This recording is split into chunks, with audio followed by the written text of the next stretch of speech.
Hello future people, welcome to Getting Tabled.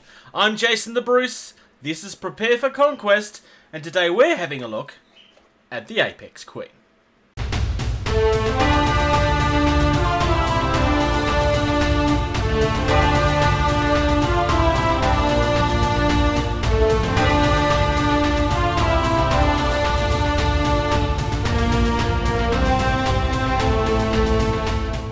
So, part 2 of our Apex Predator.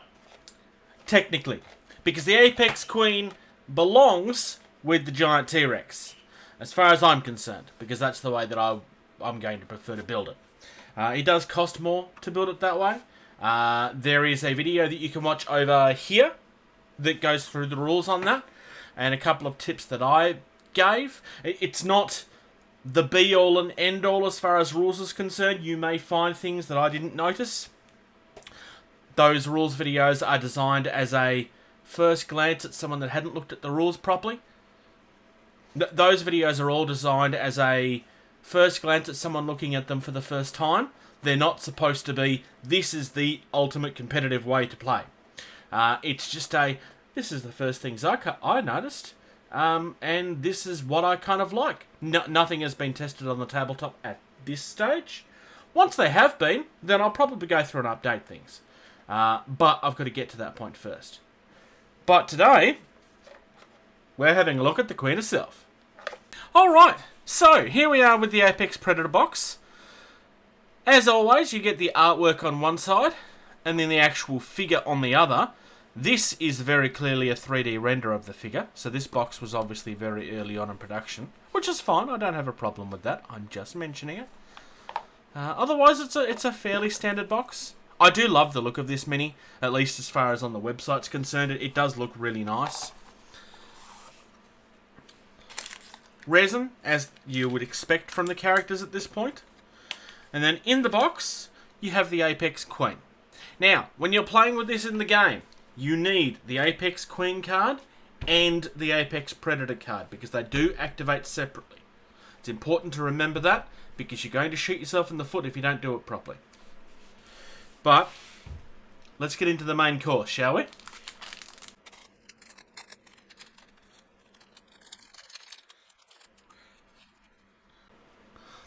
Alright. So, I know the white gets a little bit hard to see at times, but you should be able to make out the details mostly on camera. Really nice and sharp.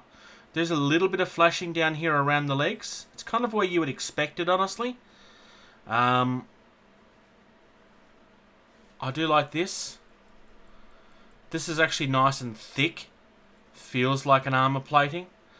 Quite often on miniatures what you'll get is they'll have this, because you're not going to see it from the outside anyway, but it will just continue through sometimes, and I'm not always a huge fan of that. Look, nobody's going to sit here and look at your miniatures like that. It's nice to get detail, especially if you're the sort of person that prefers to paint everything. Generally with miniatures, there tends to be one of two people. Either you're the sort of person that will paint everything, or you will look at something and go, well, I'm not going to see it, so I don't care. I'm not saying one is right and one is wrong. It's just generally the way that people are. Now, we've got our headdress here, which I assume goes... No, it doesn't seem to fit that way. That's weird.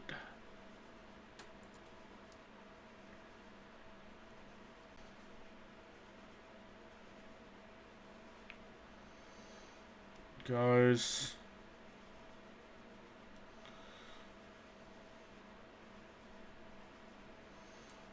in there.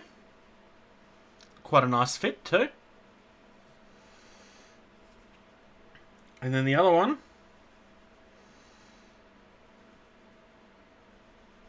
goes up there like this. Now you could actually probably manipulate that if you wanted to. You could cut the lug out. So it is designed only to really go in the one way, as you can see. But if you was to trim back that lug, you could probably angle this however you want. When you're cutting this, you're going to have to be very careful because it does get very sharp there at the end. You could very easily break that if you're not careful. I would probably very gently run along that line a couple of times with the scalpel first. Or if you're going to take to it with the clippers,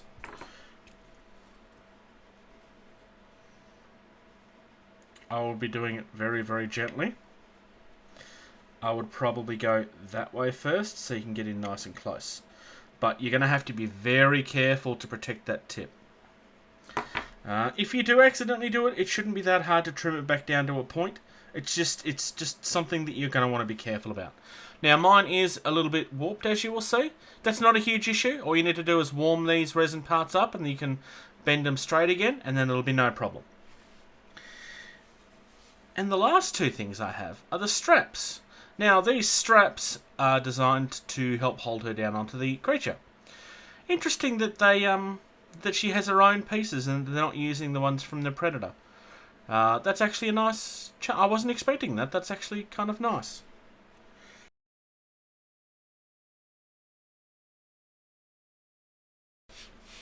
So, the big question I had at this point was these two pieces don't seem to meet up properly.